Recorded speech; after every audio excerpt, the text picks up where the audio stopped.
بلشنا يا استاذ. عفوا. شد حنكك. عناوين الأخبار: الشتاء يرفض تسليم السلطة والصيف يتوعد. غصب عنه. 3 قتلى و6 جرحى في كاسات الشاي.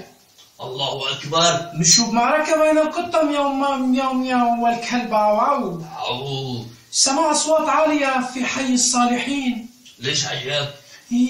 أصوات عالية واهتزاز وكسكزة وكشعرة، بس ما بعرف.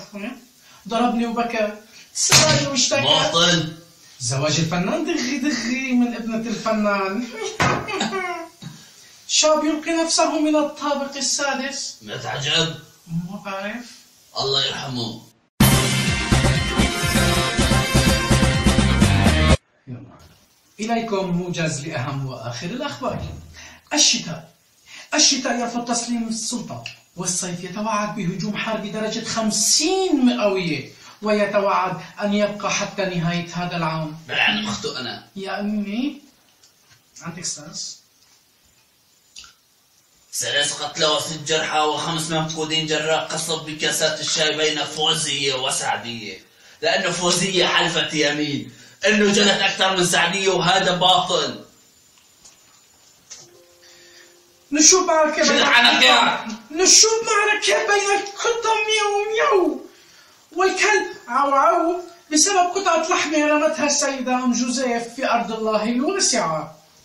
سمع أصوات عالية في حي الصالحين، وأكد شهود عميان عن سماع أصوات ما بين مخيفة ومغرية، وتبين فيما بعد أن هالأصوات ناتجة ما بين السوسو وفوفو بعد لقاء 3 دقائق. أصوات عالية واهتزاز. وفي هذا الحدث مراسلنا من قلب الحدث أبو وحيد ننتقل إليه.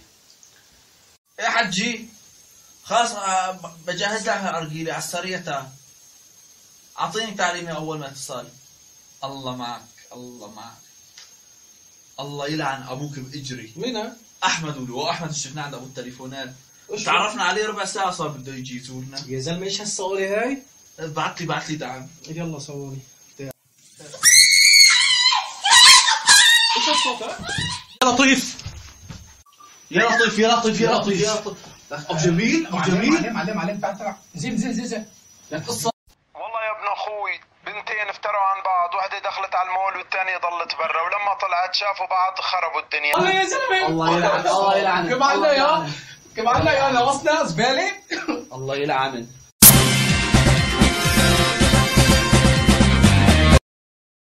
انخفاض حاد بوجود الشباب امام مدارس الفتيات خوفا من شحطهم على الاحتياط. راحت علينا السنة يعني؟ والله ما بعرف.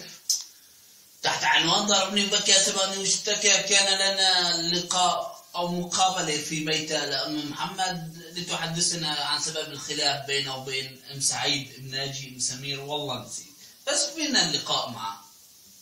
أعزائي جايين نستضيف أم محمد بسبب المشكلة بينه وبين أم إيش حجي جارتك؟ أم محمد. حجي أنت أم محمد جارتك أم إيش؟ جارتي فوزية. جارتها فوزية. أم فوزية.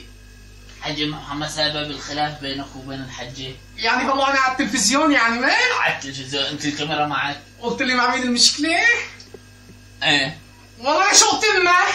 بس يا حجي طولي بالك سبب المشكلة. كلمة الواي في ما أعطتني إياها. شغلت له بعوض، والله ريت إن شاء الله عطلت روح بلاها في فشكة. فشكة إلهي. ما شفتوا اخواني الامور هون متوترة. لا شو تمك؟ رسالة الك حجي، بدكش خلاص وليك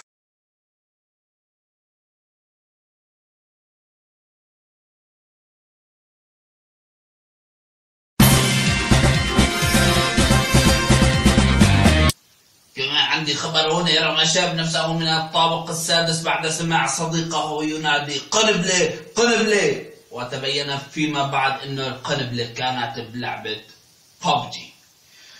قرر الفنان الشهير دغي الزواج من ابنة الفنان مفتاح أبو حنفية، مما أدى إلى تراجعه خوفا من تصوير الجزء الأخير به من مسلسل القطة المتوحشة.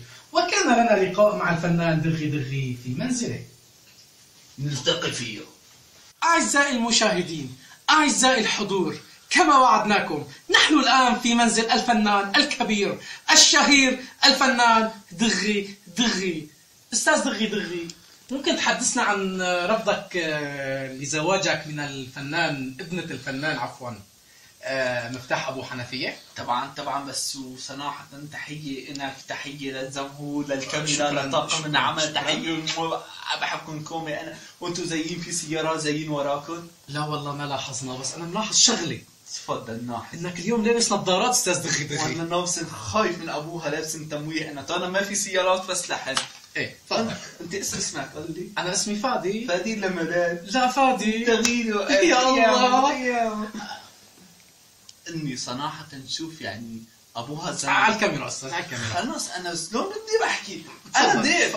تفضل انت استاذ ببيتي او ما اهينك ما بصير. عفوا استاذ دغي دغي تفضل. انا بدي احكي مع الكاميرا. تفضل. صار معي على كيفك. تفضل. صراحة انا من خوفي من ابوها زلمة سرس كتير. انا بلعن ابوها وبلعن الها، ما بتزوجها واموت حالي. تفو عليها بنت كذب. الله يلعنها. مزبوط. خلص انا ما عندي غير حكي. شكرا لك استاذ دغي دغي. شكرا. نشكر متابعتكم لمقابلتنا مع الفنان دغي دغي. فوفو. نعم. فوفو شلس انت دخين وانا. شكرا لكم اعزائي المشاهدين. اعطيني رقمك. صراحة خلصت حلقتنا لليوم، وبحب استغل هالحلقة الغنية بالمعلومات المفيدة وأطلب غنية ركبني المرجحة وأهديها إلى أهلي وأبناء عمومتي بإسبانيا، وابن خالتي حسين بسجن المكسيك، وفي كمان ابن عمي عبد الرزاق كمان بسجن كندا، وبنت عمتي سوسن في البرتغال. وبحب أخبرن إنه بارة عمي أبو هادي ولدت وجابت عجل. وفوفو صراحة راح على البيت، يعني لا تلوموا فوفو ما بتعرف شو ظروفه. شكرا.